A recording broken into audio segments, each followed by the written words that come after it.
Welcome to On Liberty by John Stuart Mill, a presentation of the Cato University, a project of the Cato Institute. On Liberty by John Stuart Mill was written by David Gordon and George H. Smith and narrated by Craig Deichman. The quotations are read by Jonathan Lutz, Don Jones, and Ruth Sweet. This recording of On Liberty by John Stuart Mill was produced in 1985 by Carmichael & Carmichael Incorporated, which holds the copyright thereto. Neither this recording nor any portion of it may be reproduced or used for any purpose without prior written authorization from Carmichael & Carmichael Incorporated.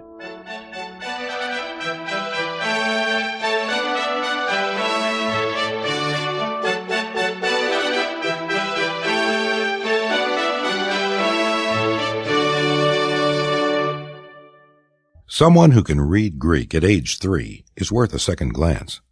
The English philosopher John Stuart Mill, born in 1806, could not only read Greek when he could barely walk, but also began the study of history when he was about kindergarten age.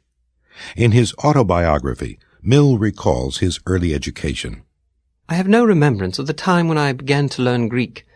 I have been told it was when I was 3 years old. I faintly remember going through Aesop's Fables, the first Greek book which I read. I learnt no Latin until my 8th year. At that time I had read, under my father's tuition, a number of Greek prose authors. I also read, at age 7, the first 6 dialogues of Plato. John Stuart Mill was not educated in schools, public or private. He was educated by his father, James Mill, a Scottish intellectual who proved a devoted and rigorous instructor. Between the ages of 4 and 7, John took daily walks with his father, and even here his education continued. My father's health required considerable and constant exercise, and he walked habitually before breakfast, generally in the green lanes towards Hornsey. In these walks I always accompanied him, and with my earliest recollections of green fields and wild flowers is mingled that of the account I gave him daily of what I had read the day before. To the best of my remembrance, this was a voluntary rather than a prescribed exercise. I made notes on slips of paper while reading, and from these in the morning walks I told the story to him, for the books were chiefly histories, of which I had read in this manner a great number, Robertson's Histories, Hume, and Gibbon. John Stuart Mill, an earnest and dedicated child prodigy, became an earnest and dedicated man. The English philosopher Herbert Spencer, a contemporary of Mill, described him in vivid terms. In manner, he was quiet and unassuming. His face gave constant evidence of the extent to which, in later life, as in his earlier life, his nervous system had been overtaxed, for he had frequent twitchings of some facial muscles. Another trait of expression I can recall, there was a certain habitual setting of the lips, implying, as it seemed to me, a conscious self-restraint. Too stern a discipline in his boyhood, and perhaps too serious a view of things in his later years, put, I think, an undue check on the display of pleasurable feelings. I do not remember his laugh, and my impression is that though he appreciated good things, he did not laugh heartily. In fact, his mental attitude as expressed in manner and conversation was much the same as that shown by his address as Lord Rector at St. Andrews, which seemed to imply that life is for learning and working. The remarkable education of John Stuart Mill paid high dividends. He became one of England's greatest philosophers, writing influential works on an astonishing variety of subjects, including System of Logic in 2 volumes, and Principles of Political Economy, also in 2 volumes. Other titles by Mill include Considerations on Representative Government, Utilitarianism, An Examination of Sir William Hamilton's Philosophy, Auguste Comte and Positivism, and Subjection of Women. Among Mill's many books and essays, one stands out with an influence and fame that continue to this day. This is On Liberty, a defense of free speech and individualism, published in 1859. Over a century later, this tract speaks to the problems confronting any free society. To what extent should government restrict freedom of speech? To what extent should the individual be free to live as he pleases, however much others may find his lifestyle distasteful and offensive? Where should we draw the line between individual liberty and the good of society? John Stuart Mill's On Liberty is a systematic defense of individual freedom in all areas. So long as we do not harm others, Mill argues, we should be free to think, speak, act, and live as we see fit, without molestation from individuals, law, or government. You may have heard this argument before. After all, the cause of individual liberty had been defended by many thinkers long before Mill published On Liberty in 1859. 17th century English writers such as John Locke wrote on behalf of individual liberty, as did many Enlightenment writers during the 18th century. Considering the many advocates of freedom before Mill's On Liberty, why has this book achieved fame and influence? Primarily because of the way Mill argues. Mill, unlike many previous champions of liberty, does not rest his case on the natural rights of mankind. Instead, he argues from social utility. Individual liberty, according to John Stuart Mill, promotes the good of society by furthering the greatest happiness for the greatest number of people.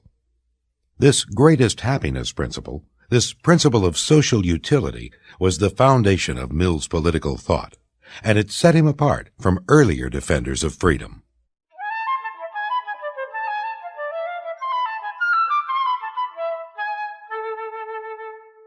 In order to appreciate On Liberty, we need to understand the philosophical tradition in which Mill was raised, an approach to ethics and political theory called Utilitarianism.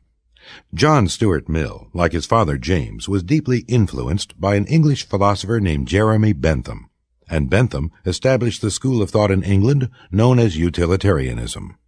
John Stuart Mill described the principle of utility as providing a keystone, a framework for his knowledge and beliefs. And it was Jeremy Bentham, Mill said, who gave him this principle of utility, and who demonstrated its vast potential to reform society and government.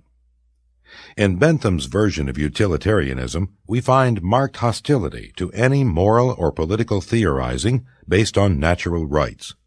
Thus, as Mill absorbed the principles of Benthamite utilitarianism, he also absorbed its hostility to natural rights. This is why, if we wish fully to understand the perspective of Mill's On Liberty, we need to understand the basic approach of Jeremy Bentham. Jeremy Bentham lived a long and productive life, writing an estimated 15 folio pages every day for over 40 years.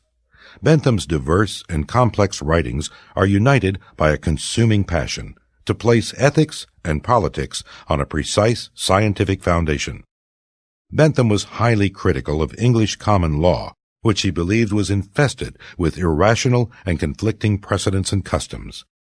Beginning with his principle of utility, that moral action consists of promoting the greatest happiness for the greatest number of people, Bentham advocated sweeping reforms in English law.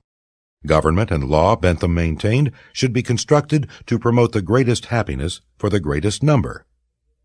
Jeremy Bentham lived through the American Revolution of 1776 and the French Revolution of 1789, and, though not hostile to freedom per se, Bentham was bitterly opposed to the doctrine of natural rights and to the cataclysmic revolutions inspired by this doctrine in the 18th century. Natural rights are rights claimed to be inherent in the nature of man, rights existing apart from law and government. The natural rights of life and liberty, enshrined in Thomas Jefferson's Declaration of Independence, constituted the philosophic foundation of the American Revolution, and French revolutionaries during the 1790s, following the American model, enshrined the same rights in their Declaration of the Rights of Man. Jeremy Bentham had no patience with natural rights and their revolutionary consequences. Any radical with a grievance, Bentham observed, could advocate revolution on the flimsy pretext of natural rights. Characterizing natural rights as terrorist language, Bentham described their implications. Whenever you are about to be oppressed, you have a right to resist oppression. Whenever you conceive yourself to be oppressed, conceive yourself to have a right to make resistance and act accordingly. In proportion as a law of any kind. Any act of power, supreme or subordinate, legislative, administrative, or judicial, is unpleasant to a man, especially if, in consideration of such its unpleasantness, his opinion is that such act of power ought not to have been exercised. He, of course, looks upon it as oppression. When men become inflamed with the doctrine of natural rights, according to Bentham, resistance to government becomes acceptable. Submit not to any decree or other act of power of the justice of which you are not yourself perfectly convinced. If a constable calls upon you to serve in the militia, shoot the constable and not the enemy. If the commander of a press gang trouble you, push him into the sea. If a bailiff, throw him out the window. If a judge sentences you to be imprisoned or put to death, have a dagger ready and take a stroke first at the judge. Natural rights, argued Bentham, are not only politically dangerous, they are philosophically absurd. How stands the truth of things? That there are no such things as natural rights, no such things as rights anterior to the establishment of government, no such things as natural rights opposed to, in contradistinction to, legal rights. Natural rights is simple nonsense. Natural and imprescriptible rights, rhetorical nonsense. Nonsense upon stilts. In contrast to the sloppy imprecision of natural rights, Bentham set out to establish a scientific vocabulary for ethical and political theory. The main result of this was to transform the clear and lively prose of a young Bentham into the thick and impenetrable prose of an older Bentham. Bentham invented hundreds of new words, which, he believed, were invested with scientific precision. Some of these were accepted as part of the English language, and it is to Bentham we owe the words maximize, minimize, international, codify, and eulogistic. Among Bentham's words that never made it were impossibilized, interessees, meaning the interested parties in a legal dispute, and, one of Bentham's favorites, Brit Hibernia, a composite to replace the separate names of England, Scotland, and Ireland. Lady Romilly, writing to a friend in 1817, described the peculiar use of words among Bentham and his associates. A person totally unacquainted with the party would have found some difficulty in following the conversation, and they have used themselves to this sort of language for so long that I rarely believe it never occurs to them that it is not in common use. Can you imagine Mr. James Mill saying seriously to me that they were very desirous Dumont should come and codify for a few weeks at Fort Abbey? I wanted to find my husband one day, and Mr. Mill said, "I fancy Sir Samuel is gone to vibrate with Mr. Bentham." If you were asked to take a postprandial vibration, it would scarcely occur to you it was walking up and down the cloisters after dinner. They vibrate, too, on the terrace, but when they go to the pleasure grounds, it is a circumgyration. I cannot tell you half the odd expressions that are in common use. Circumbendibus is a favourite one. The grandmother egg-sucking principles, another. What a pity it is that Mr. Bentham carries this oddity of language into his works.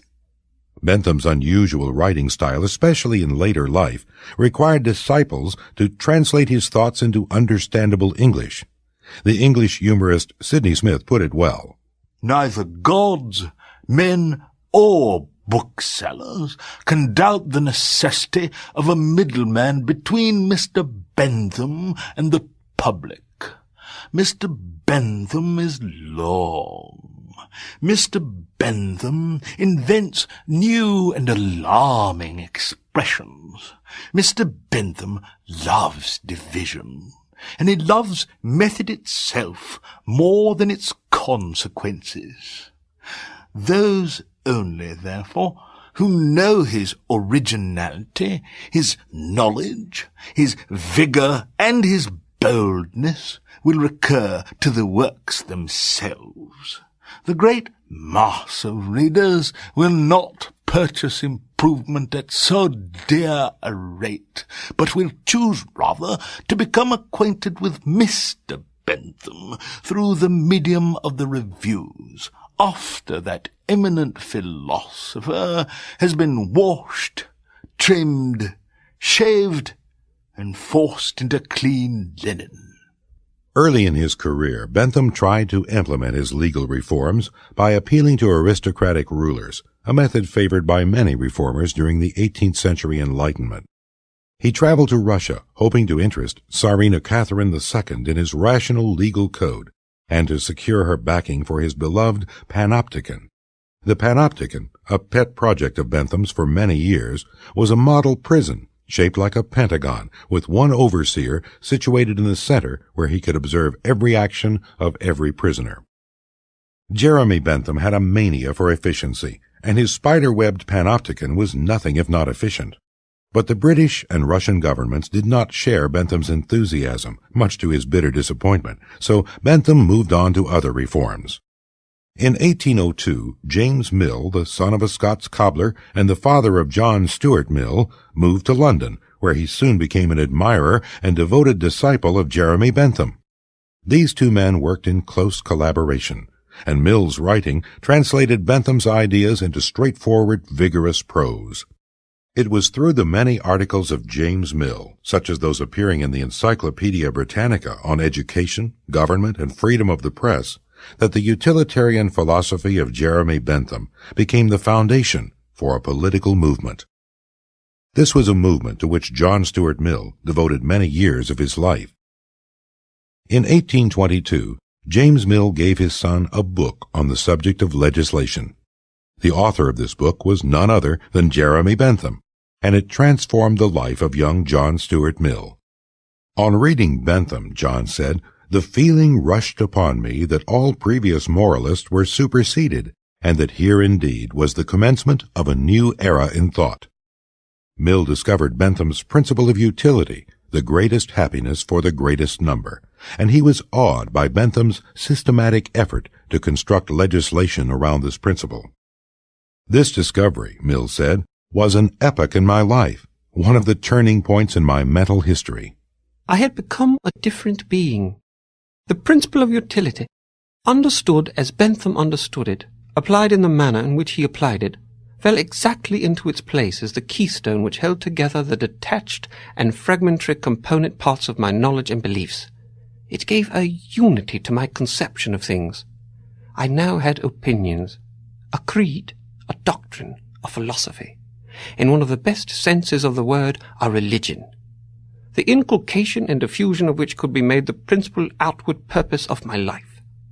John Stuart Mill, like his father, became an ardent disciple of Jeremy Bentham, and he formed a discussion group devoted to exploring the ideas of the master.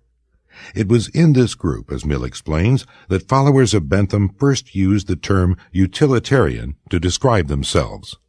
It was in the winter of 1822-23 that I formed the plan of a little society, to be composed of young men agreeing in fundamental principles, acknowledging utility as their standard in ethics and politics, and a certain number of the principal corollaries drawn from it in the philosophy I had accepted, and meeting once a fortnight to read essays and discuss questions conformably to the premises thus agreed on. The name I gave to the society I had planned was the Utilitarian Society. It was the first time that anyone had taken the title of utilitarian, and the term made its way into the language from this humble source. Under the able direction of James Mill and John Stuart Mill, a group of intellectuals and reformers clustered around Jeremy Bentham during the 1820s. They called themselves philosophic radicals. Philosophic because they were promoting the principle of utility, and radicals because radical means going to the root of something. The philosophic radicals were extreme Democrats for their day, striving to implement fundamental changes in the British political system. Specifically, they advocated extending the right to vote and parliaments of short duration. Most importantly, the philosophic radicals wished to eliminate intimidation and bribery at the polls, and so they advocated secret ballots. Jeremy Bentham had traveled far since his days of seeking reform through aristocratic governments. Indeed, the aristocratic elites which had spurned Bentham's reforms now became, in Bentham's phrase, a sinister interest and the major obstacle to reform. James Mill and other philosophic radicals excoriated this sinister interest, laying the evils of the British government at its feet. Only through democratic rule, argued the philosophic radicals, where the people control government, can the influence of sinister interests be purged. The philosophic radicals crusaded vigorously for their vision of English democracy through lectures, debates, and articles. They even established their own journal, the Westminster Review, which the poet Robert Southey, a great hater of Jeremy Bentham, called the Jerry Bedlamite Review. Then disaster struck John Stuart Mill. He suffered a nervous breakdown in 1826 at the age of 20. Life had become hollow and insipid, and John began to question his beliefs. In this frame of mind it occurred to me to put the question directly to myself. Suppose that all your objects in life were realized, that all the changes in institutions and opinions which you are looking forward to could be completely effected at this very instant. Would this be a great joy and happiness to you? An irrepressible self-consciousness distinctly answered, no. At this my heart sank within me. The whole foundation on which my life was constructed fell down. All my happiness was to have been found in the continual pursuit of this end. The end had ceased to charm, and how could there ever again be any interest in the means? I seemed to have nothing left to live for.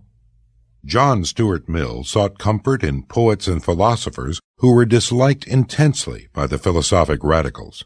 Mill, according to his colleagues, had become a wayward intellectual deity who had become tainted with a mystical philosophy. 2 lines of Coleridge, in whom alone of all writers I have found a true description of what I felt, were often in my thoughts.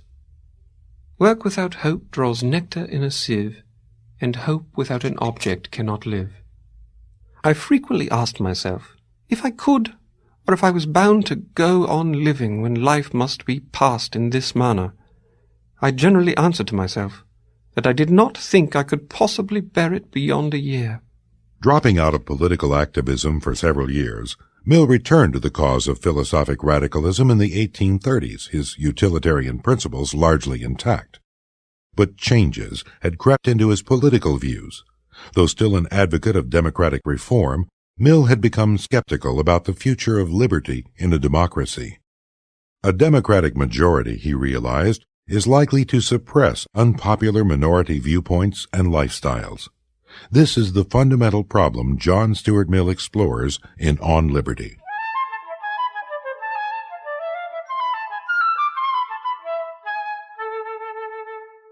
On Liberty opens by sketching the struggle between liberty and authority, between individuals and government, in a few brief but brilliant sentences. The struggle between liberty and authority is the most conspicuous feature in the portions of history with which we are earliest familiar, particularly in that of Greece, Rome, and England. But in old times this contest was between subjects, or some classes of subjects, and the government. By liberty was meant protection against the tyranny of the political rulers. The rulers were conceived, except in some of the popular governments of Greece, in a necessarily antagonistic position to the people whom they ruled.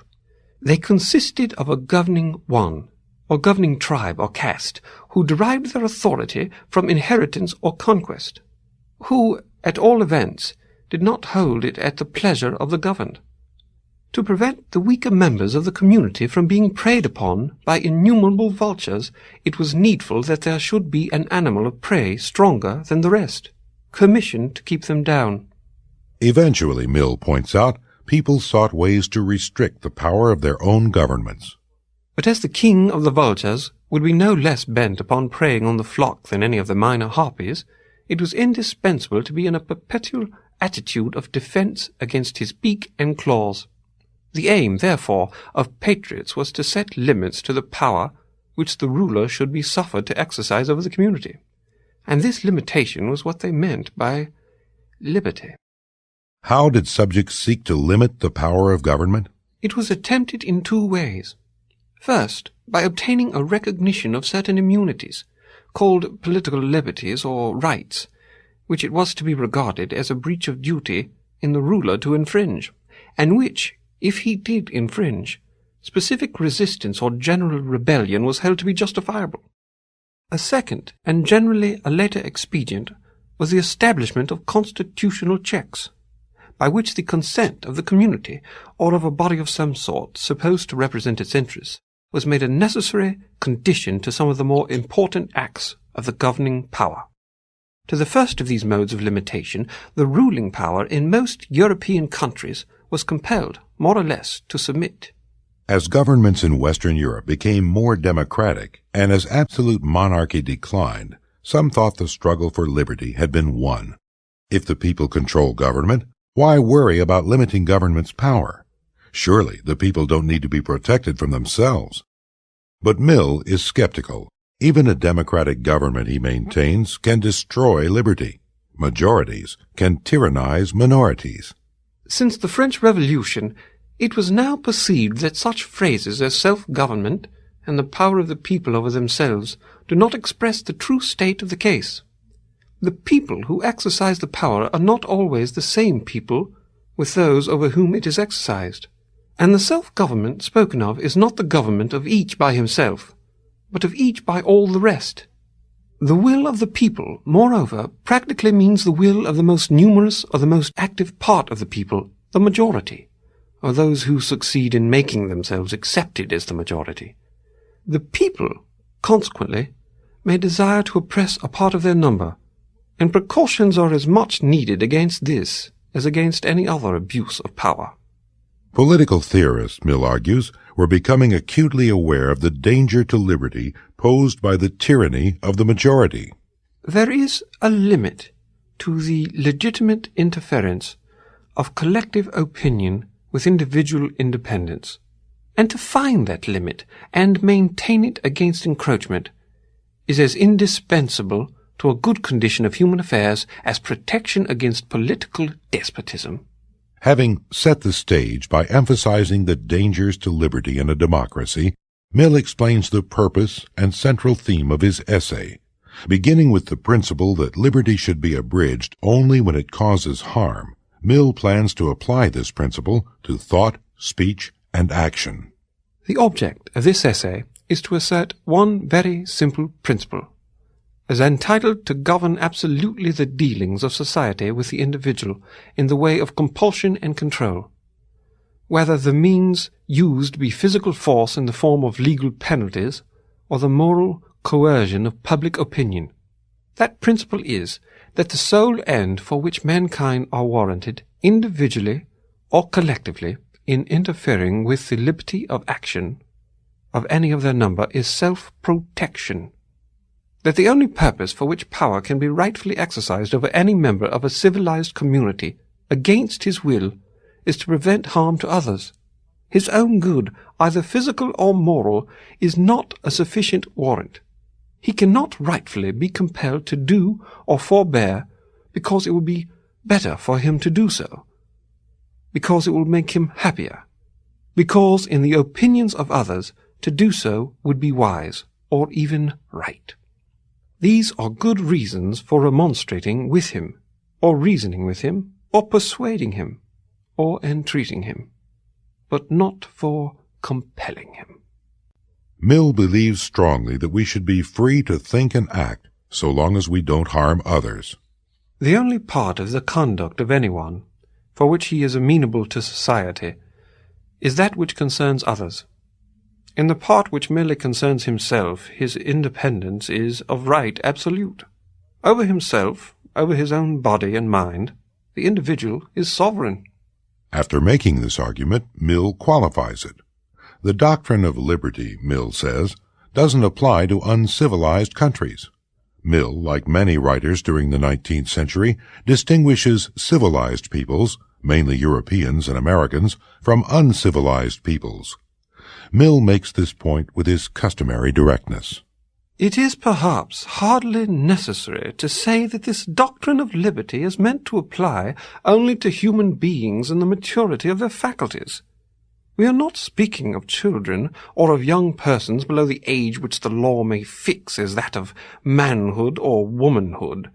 Those who are still in a state to require being taken care of by others must be protected against their own actions as well as against external injury. For the same reason, we may leave out of consideration those backward states of society in which the race itself may be considered as in its non-age. The early difficulties in the way of spontaneous progress are so great that there is seldom any choice of means for overcoming them, and a ruler full of the spirit of improvement is warranted in the use of any expedients that will attain an end, perhaps otherwise unattainable. Despotism is a legitimate mode of government in dealing with barbarians. Why did Mill make this distinction between civilization and barbarism? And why was it important to him? Possibly because for most of his adult life he worked for the East India Company, and this view was common among its employees. The East India Company, though a private organization, controlled the government of India until 1858. Mill's father, James, also worked for the East India Company, and he authored a massive work entitled History of British India. Here, James Mill portrayed India as an essentially uncivilized country, and John Stuart Mill, who assisted his father in proofreading this work, undoubtedly absorbed its perspective. Let's continue with Mill's argument for the doctrine of liberty, as he calls it. Mill, as we have seen, is a utilitarian, and his brand of utilitarianism includes the rejection of natural rights. This puts Mill in a difficult position. Many writers before Mill defended liberty, but they usually appealed in some form to the rights of man. Mill wishes to defend liberty, but he cannot make the same appeal. In fact, Mill openly rejects this strategy. It is proper to state that I forego any advantage which could be derived to my argument from the idea of abstract right as a thing independent of utility. I regard utility as the ultimate appeal on all ethical questions. But it must be utility in the largest sense, grounded on the permanent interests of man as a progressive being. It is important to understand here what Mill is and is not saying. Mill rejects natural rights, that is, rights existing independently of law. But he is not saying that people shouldn't have legal rights. On the contrary, he strongly supports extensive legal rights. Indeed, a main purpose of On Liberty is to defend legal rights in matters of personal concern. Suppose you believe people have a natural right to freedom of speech, and this is why freedom of speech should be protected by law. Mill would question your premise. People claim to have all kinds of rights, but these supposed rights, if not tied to social utility, are unjustified prejudices. Show us, Mill would say, that freedom of speech promotes the good of society. This is the task Mill sets for himself, and it is a difficult one indeed. So far, he has advanced one simple principle, that people should be free to act so long as they don't harm others. But by rejecting rights as a foundation, he seems to knock the ground from under himself. If we can't appeal to rights, how can we defend liberty? Mill's strategy is ingenious. He first argues for freedom of speech and thought, a popular position among his contemporaries. Then, having established his basic arguments, he applies them to freedom of action. Mill describes this strategy with crystal clarity. It will be convenient for the argument if, instead of at once entering upon the general thesis, we confine ourselves in the first instance to a single branch of it, on which the principle here stated is, if not fully, yet to a certain point, recognized by the current opinions.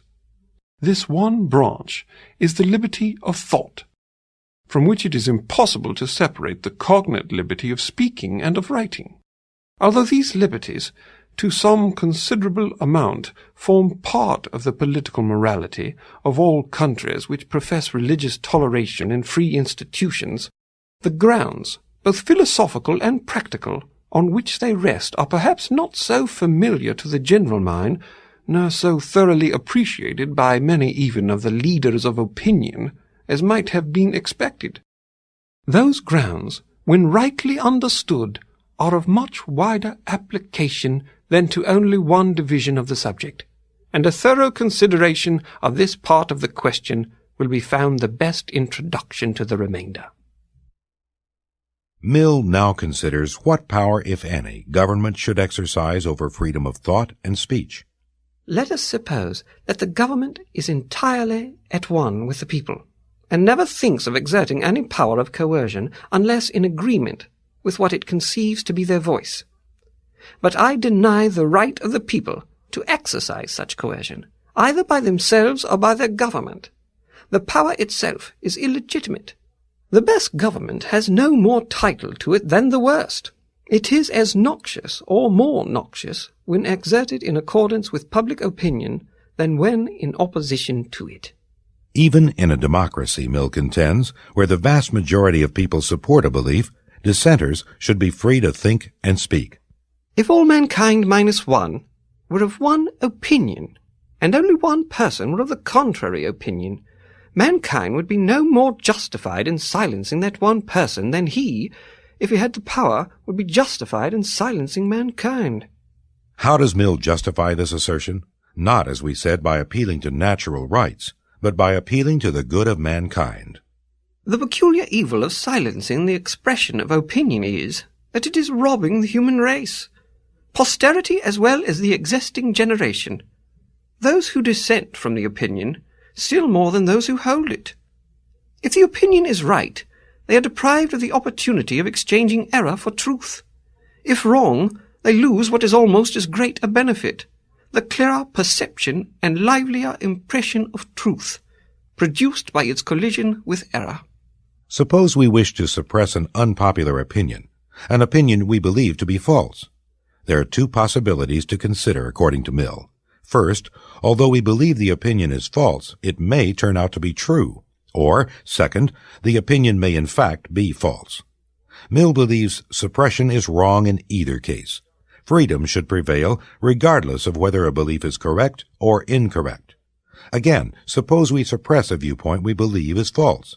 Mill considers the first possibility. The opinion may possibly be true.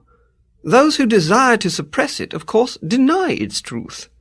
But they are not infallible. They have no authority to decide the question for all mankind, and exclude every other person from the means of judging. To refuse a hearing to an opinion because they are sure that it is false is to assume that their certainty is the same thing as absolute certainty. All silencing of discussion is an assumption of infallibility. There are many historical examples to illustrate Mill's argument. He mentions two of the most famous. The first is Socrates. Mankind can hardly be too often reminded that there was once a man named Socrates, between whom and the legal authorities and public opinion of his time there took place a memorable collision. This acknowledged master of all the eminent thinkers who have since lived, whose fame, still growing after more than 2,000 years, all but outweighs the whole remainder of the names which make his native city illustrious, was put to death by his countrymen, after a judicial conviction, for impiety and immorality. Of these charges the tribunal, there is every ground for believing, honestly found him guilty, and condemned the man who probably of all then born had deserved best of mankind, to be put to death as a criminal. The second victim of persecution was Jesus. The man who left on the memory of those who witnessed his life and conversation such an impression of his moral grandeur that 18 subsequent centuries have done homage to him as the Almighty in person, was ignominiously put to death. As what? As a blasphemer.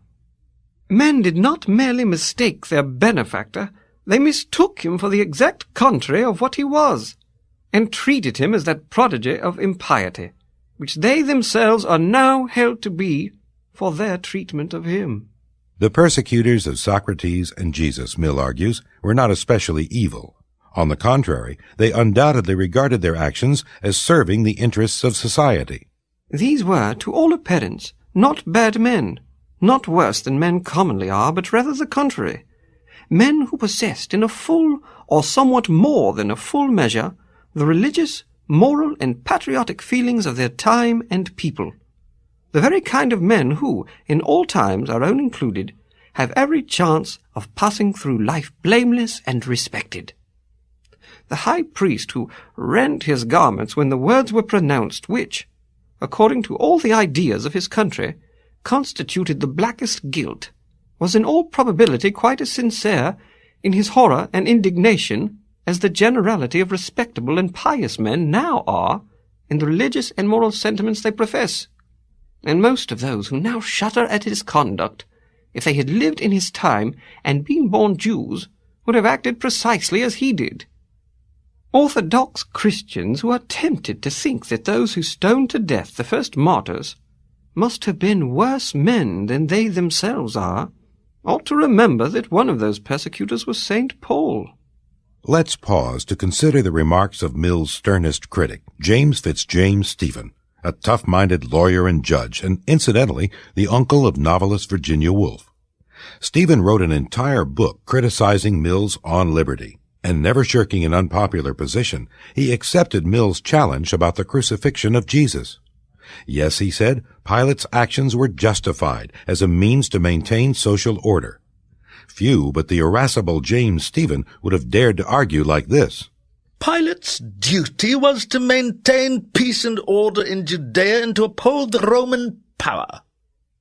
It is surely impossible to contend seriously that it was his duty, or that it could be the duty of anyone in his position, to recognize in the person brought to his judgment seat, I do not say God incarnate, but the teacher and preacher of a higher form of morals and a more enduring form of social order than that of which he was himself the representative.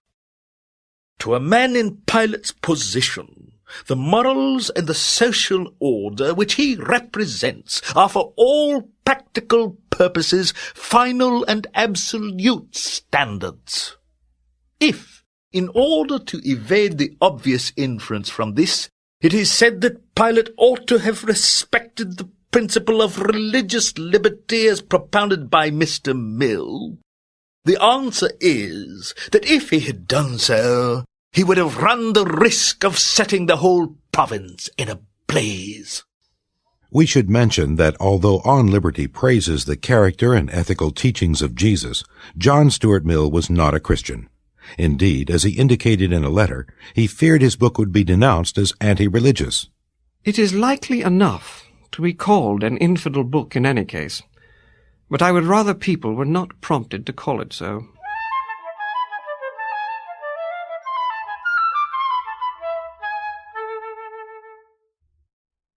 Let's return to Mill's case for freedom of opinion. A great strength of Mill as a writer is his ability to anticipate and refute possible objections to his arguments. Critics will say that truth, even if it is persecuted, will eventually triumph. Mill doesn't accept this at all. The dictum that truth always triumphs over persecution is one of those pleasant falsehoods which men repeat after one another till they pass into commonplaces, but which all experience refutes. History teems with instances of truth put down by persecution. If not suppressed forever, it may be thrown back for centuries. To speak only of religious opinions, the Reformation broke out at least 20 times before Luther and was put down. Arnold of Brescia was put down. Fra Dolcino was put down. Savonarola was put down, the Albigeois were put down, the Vaudois were put down, the Lollards were put down, the Hussites were put down. Even after the era of Luther, wherever persecution was persisted in, it was successful. In Spain, Italy, Flanders, the Austrian Empire, Protestantism was rooted out, and most likely would have been so in England had Queen Mary lived or Queen Elizabeth died. Persecution has always succeeded, save where the heretics were too strong a party to be effectually persecuted. If Romans had persisted in their persecutions, Mill contends, even Christianity may have died out. No reasonable person can doubt that Christianity might have been extirpated in the Roman Empire. It spread and became predominant because the persecutions were only occasional, lasting a short time and separated by long intervals of almost undisturbed propagandism. It is a piece of idle sentimentality that truth, merely as truth, has any inherent power denied to error of prevailing against the dungeon and the stake.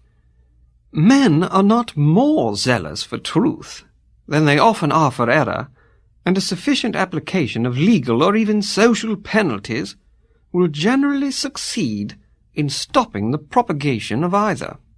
When Mill spoke of persecution, he was not considering a mere theoretical possibility. In the mid-19th century, there were still prosecutions for blasphemy in England. Also, as Mill notes, freethinkers who wouldn't take an oath to God had no legal right to testify. In the year 1857, at the summer assizes of the county of Cornwall, an unfortunate man said to be of unexceptional conduct in all relations of life was sentenced to 21 months' imprisonment for uttering and writing on a gate some offensive words concerning Christianity. Within a month of the same time, at the Old Bailey, 2 persons on 2 separate occasions were rejected as jurymen, and one of them grossly insulted by the judge and by one of the council because they honestly declared that they had no theological belief, and a third, a foreigner, for the same reason was denied justice against a thief. This refusal of redress took place in virtue of the legal doctrine that no person can be allowed to give evidence in a court of justice who does not profess belief in a God. Any God is sufficient, and in a future state, which is equivalent to declaring such persons to be outlaws, excluded from the protection of the tribunals, who may not only be robbed or assaulted with impunity, if no one but themselves or persons of similar opinions be present, but any one else may be robbed or assaulted with impunity if the proof of the fact depends on their evidence. This harsh situation was not changed in England until 1869, 10 years after the appearance of On Liberty. Possibly because of the influence of Mill's book, the Evidence Bill was enacted in 1869, and this permitted non-believers to affirm they would tell the truth in a court of law rather than take a religious oath.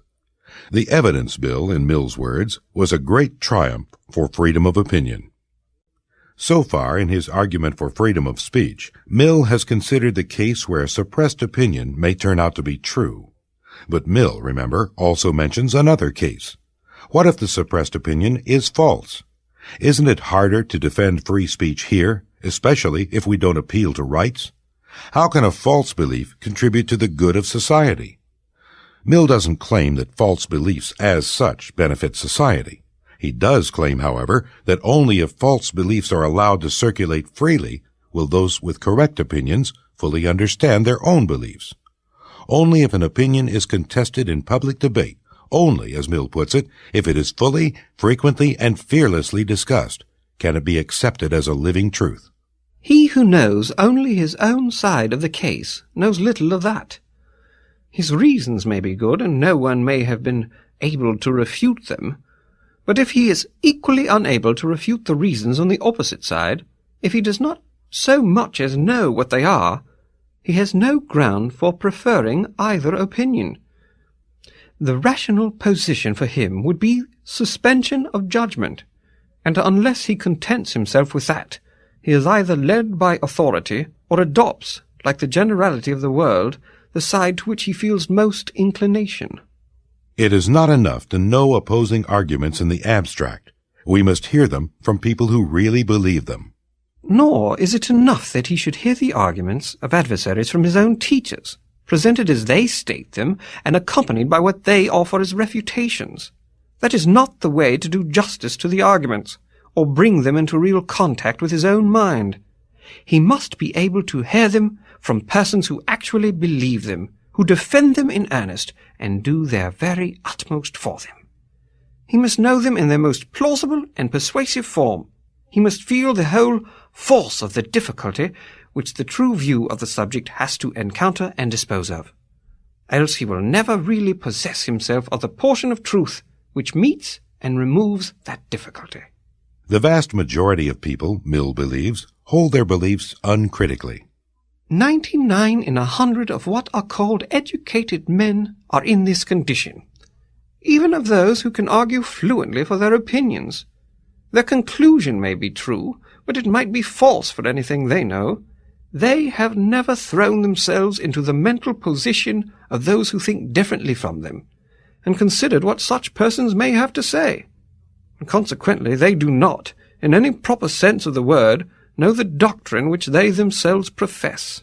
John Stuart Mill practiced what he preached. Alexander Bain, a friend, described him as eminently reasonable, willing to hear what others had to say. He never lectured or declaimed or engrossed the talk. He paused at due intervals to hear what others had to say, and not merely heard, but took in and embodied that in his reply. With him, talk was what it ought to be, an exchange of information, thought, and argument when it assumed the form of discussion, and an exchange of sympathies when the feelings were concerned. He did not care to converse on any other terms than perfect mutuality.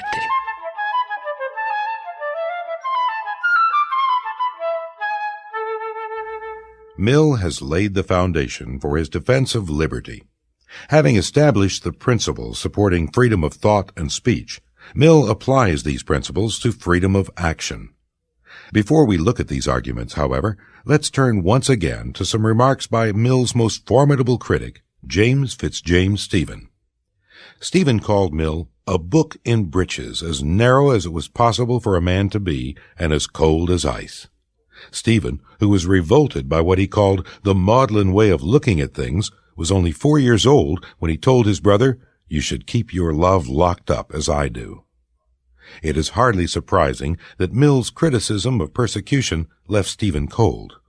In his book attacking Mill, Liberty, Equality, Fraternity, published in 1873, Stephen actually praises the social effects of war and conquest. After hearing this passage, you may understand why Mill considered Stephen brutal. The effects of war and conquest upon all that interests men as such can hardly be overrated. War and conquest determine all the great questions of politics and exercise a nearly decisive influence in many cases upon religion and morals. We are what we are because Holland and England in the 16th century defeated Spain, and because Gustavus Adolphus and others successfully resisted the empire in northern Germany. Popular prejudice and true political insight agree in feeling and thinking that the moral and religious issues decided at Sedova and Sedan were more important than the political issues. Here, then, we have compulsion on a gigantic scale, producing vast and durable political, moral, and religious effects. Can its good and evil, its right and wrong, be measured by the single simple principle that it is good when required for purposes of self-protection, otherwise not? In addition to this defense of war and conquest, Stephen raises an important issue of theory. Mill, remember, was a utilitarian. Stephen was also a utilitarian who learned some of his moral philosophy from reading Mill's other works. Stephen asks important questions from one utilitarian to another. If we are supposed to secure the greatest happiness of the greatest number, how do we know this will always be attained by allowing free speech? What if nearly everyone hates a certain position and becomes violently angry when hearing it? Won't the greatest happiness be attained here by suppressing the disturbing view? Stephen argues that considerations like these, considerations that have nothing to do with truth, should be taken into account by any utilitarian. Mill addresses this troublesome problem, And if we are dissatisfied with his solution, this reminds us how difficult it is to defend liberty using strictly utilitarian arguments without recourse to natural rights. The feelings of bigots and others who favor suppression, Mill argues, shouldn't be counted when calculating the greatest happiness. Why not? Because their moral views are unenlightened. And why are they unenlightened? Because, Mill says, they aren't based on utilitarian morality. That is, they aren't based on a concern for the greatest happiness. Some of Mill's expositors have been puzzled by this point, but he makes his position clear. Concerning those irrational antipathies or dislikes which many people hold, Mill says, To pretend that any such antipathy, were it ever so general, gives the smallest guarantee of its own justice and reasonableness, or has any claim to be binding on those who do not partake in the sentiment, is as irrational as to adduce the belief in ghosts or witches as a proof of their real existence. I am not bound to abstain from an action because another person dislikes it, however he may dignify his dislike with the names of disapprobation. Now, let's see how Mill extends his arguments for freedom of speech to freedom of action. Acts which harm others, Mill says, should be restrained. Acts of whatever kind, which, without justifiable cause, do harm to others, may be, and in the more important cases absolutely required to be, controlled by the unfavorable sentiments, and when needful by the active interference of mankind.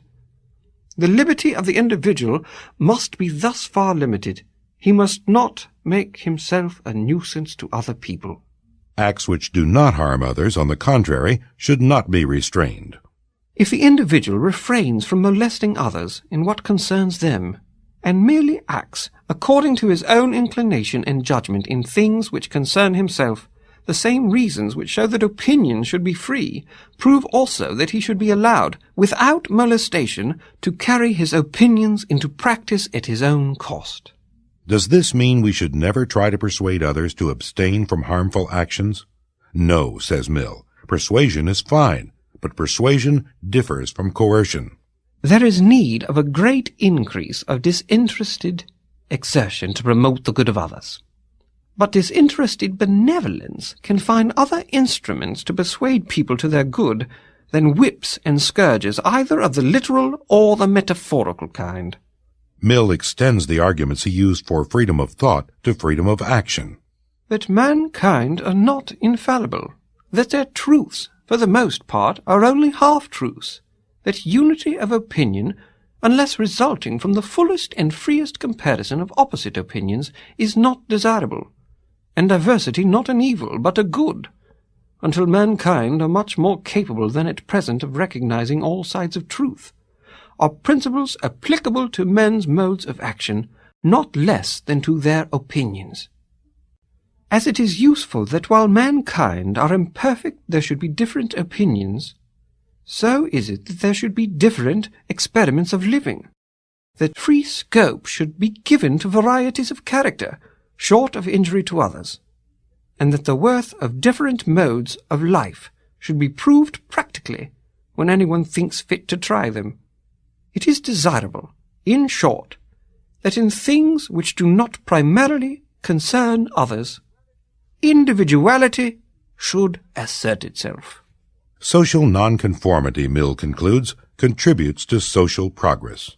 Where not the person's own character, but the traditions or customs of other people are the rule of conduct, there is wanting one of the principal ingredients of human happiness, and quite the chief ingredient of individual and social progress.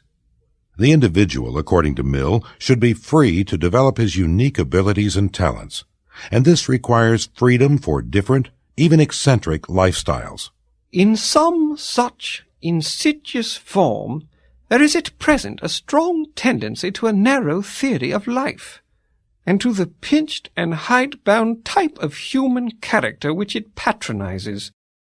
Many persons, no doubt, sincerely think that human beings thus cramped and dwarfed are as their Maker designed them to be, just as many have thought that trees are a much finer thing when clipped into pollards, or cut out into figures of animals, than as nature made them.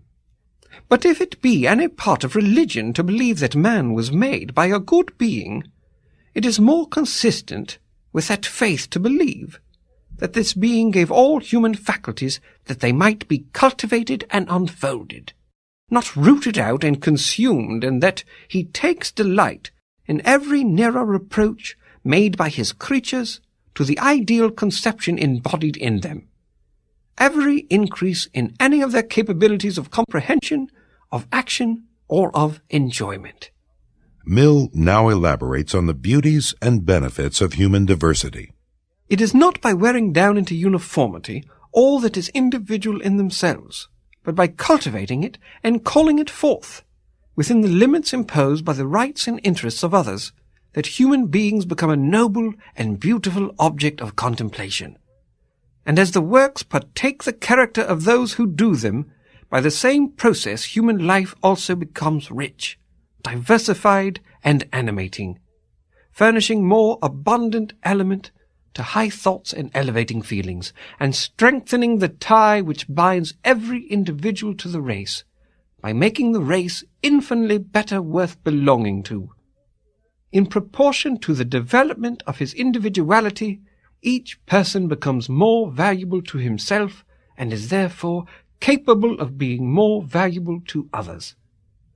There is a greater fullness of life about his own existence, and when there is more life in the units, there is more in the mass which is composed of them. Mill fears that 19th century England is in danger of becoming a conformist country like China, and hence in peril of falling into stagnation and decay. In Mill's day, many European intellectuals believed China was a static, unchanging society, so they viewed the Chinese path as a fate to be avoided. Only by encouraging individuality, Mill argues, can the Chinese fate be avoided. Europe is, in my judgment, wholly indebted to this plurality of paths for its progressive and many-sided development. But it already begins to possess this benefit in a considerably less degree. It is decidedly advancing toward the Chinese ideal of making all people alike. Monsieur de Tocqueville, in his last important work, remarks how much more the Frenchmen of the present day resemble one another than did those even of the last generation. The same remark might be made of Englishmen in a far greater degree. Mill pleads with his countrymen to choose individuality over conformity. If the claims of individuality are ever to be asserted, the time is now, while much is still wanting to complete the enforced assimilation. It is only in the earlier stages that any stand can be successfully made against the encroachment.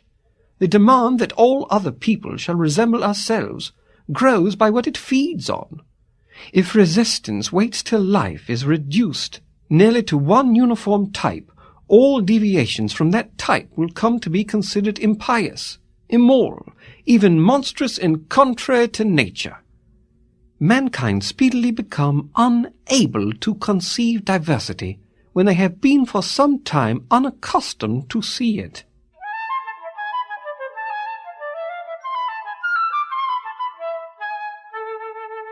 Not everyone agreed that English individualism was declining.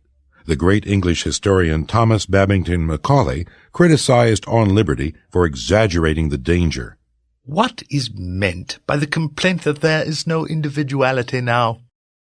Genius takes its own course as it always did. Bolder invention was never known in science than in our time. The steamship, steam carriage, the electric telegraph, the gas lights, the new military engines are instances. Geology is quite a new true science. Phrenology is quite a new false one. Whatever may be thought of the theology, the metaphysics, the political theories of our time, boldness and novelty are not what they want. Comtism, Saint-Simonianism, Fourierism are absurd enough, but surely they are not indications of a servile respect for usage and authority. Then the clairvoyance, the spirit-rapping, the table-turning, and all those other dotages and knaveries indicate rather a restless impatience of the beaten paths than a stupid determination to plod on in those paths. Our lighter literature, as far as I know it, is spasmodic and eccentric. Every writer seems to aim at doing something odd, at defying all rules and canons of criticism. The metre must be queer, the diction queer. So great is the taste of oddity that men who have no recommendation but oddity hold a high place in vulgar estimation. I therefore do not at all like to see a man of Mill's excellent abilities recommending eccentricity as a thing almost good in itself, as tending to prevent us from sinking into that Chinese, that Byzantine state, which I should agree with him in considering a great calamity. He is really crying fire in Noah's flood. Mill has given a strong defense of individuality, but how far does this go? What limits may the state impose on individuals? What, then, is the rightful limit to the sovereignty of the individual over himself? Where does the authority of society begin? How much of human life should be assigned to individuality and how much to society? Mill, using his principle of liberty, now answers his own questions. Each will receive its proper share, if each has that which more particularly concerns it. To individuality should belong the part of life in which it is chiefly the individual that is interested. To society, the part which chiefly interests society. But now we're faced with a new problem. How do we distinguish the concerns of the individual from the concerns of society? Mill answers this question, as you might expect, by supporting virtually complete freedom for actions which don't harm others. Neither one person nor any number of persons is warranted in saying to another human creature of ripe years that he shall not do with his life for his own benefit what he chooses to do with it. He is the person most interested in his own well-being. The interest which any other person, except in cases of strong personal attachment, can have in it is trifling compared with that which he himself has. The interest which society has in him individually, except as to his conduct to others, is fractional and altogether indirect, while with respect to his own feelings and circumstances, the most ordinary man or woman has means of knowledge immeasurably surpassing those that can be possessed by anyone else. The interference of society to overrule his judgment and purposes, in what only regards himself, must be grounded on general presumptions, which may be altogether wrong, and even if right, are as likely as not to be misapplied to individual cases, by persons no better acquainted with the circumstances of such cases than those are who look at them merely from without. In this department, therefore, of human affairs, individuality has its proper field of action. According to Mill, we should be free in the realm of self-regarding actions. But this raises a serious problem. How do we define self-regarding? The vast majority of our actions affect other people in some way, and it's difficult to imagine an action that might not harm somebody or other. If the color purple offends me deeply, and you decide to wear a purple shirt, then aren't you harming me, psychologically at least? Mill is not caught off guard by this objection. As usual, he anticipates his critics. Here is how he states the difficulty. The distinction here pointed out between the part of a person's life which concerns only himself and that which concerns others, many persons will refuse to admit. How, it may be asked, can any part of the conduct of a member of society be a matter of indifference to the other members? No person is an entirely isolated being. It is impossible for a person to do anything seriously or permanently hurtful to himself without mischief reaching at least to his near connections, and often far beyond them. If by his vices or follies a person does no direct harm to others, he is nevertheless, it may be said, injurious by his example, and ought to be compelled to control himself for the sake of those whom the sight or knowledge of his conduct might corrupt or mislead. Mill tries to meet this difficulty head-on. Conduct should be prohibited only if it harms someone directly. No person ought to be punished simply for being drunk, but a soldier or a policeman should be punished for being drunk on duty. Whenever, in short, there is a definite damage or a definite risk of damage, either to an individual or to the public, the case is taken out of the province of liberty and placed in that of morality or law. But with regard to the merely contingent, or as it may be called, constructive injury, which a person causes to society, by conduct which neither violates any specific duty to the public, nor occasions perceptible hurt to any assignable individual except himself, the inconvenience is one which society can afford to bear, for the sake of the greater good of human freedom. Mill's argument, you may have noticed, is somewhat vague. He never provides a clear definition of what constitutes harm to others. This is partially because, as a utilitarian, he cannot use rights to define exactly when a violation of liberty occurs. Instead, he illustrates his views with examples of justifiable and unjustifiable interference. One thing is clear, however. Mill allows broad discretion to the individual, while restricting the power of government severely. For example, in a letter written in 1870, Mill opposes the Contagious Diseases Act, which mandated compulsory medical inspection of suspected prostitutes in order to check the spread of venereal disease. Remember, there was no penicillin in those days. I am opposed to the principle of the act. I believe the medical efficacy of it to be doubtful, and I believe it to be impossible to carry it out without a degree of oppression which would more than overbalance any advantages that could be gained. On Liberty contains abundant evidence that by contemporary standards, Mill would be judged extremely liberal on questions of civil liberty. He criticizes laws against gambling, he defends the Mormon practice of polygamy, he favors legalizing the Chinese opium trade, and he opposes the prohibition of liquor. Selling fermented liquors is trading, Mill says, and, true to his utilitarian heritage, he adds, trading is a social act. Mill's general attitude is well summarized in his caustic remarks about religious zealots who wish to impose their personal views on other people. What should the intended victims of this imposition say, according to Mill? Would they not, with considerable peremptoriness, desire these intrusively pious members of society to mind their own business? This is precisely what should be said to every government and every public who have the pretension that no person shall enjoy any pleasure which they think wrong.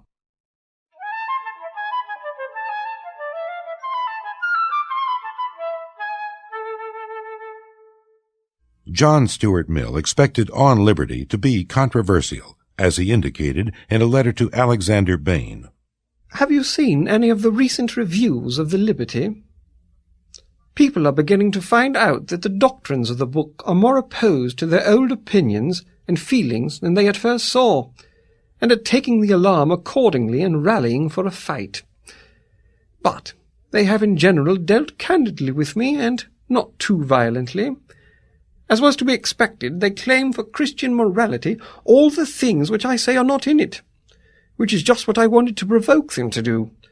I really had no idea of being so influential a person as my critics tell me I am, but being thought to have influence is the surest way of obtaining it. Really? On Liberty influenced a generation of Englishmen. The 19th century English philosopher Frederick Harrison remarked on its impact. It is certain that the little book produced a profound impression on contemporary thought and had an extraordinary success with the public.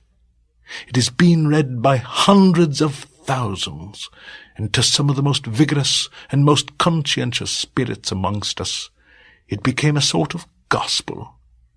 It was the code of many thoughtful writers and several influential politicians.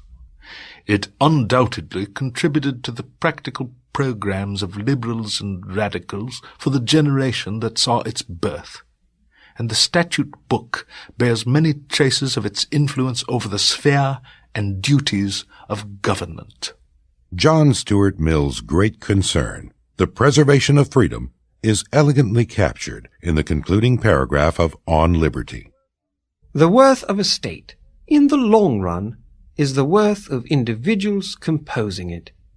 A state which dwarfs its men, in order that they may be more docile instruments in its hands, even for beneficial purposes, will find that with small men, no great thing can really be accomplished.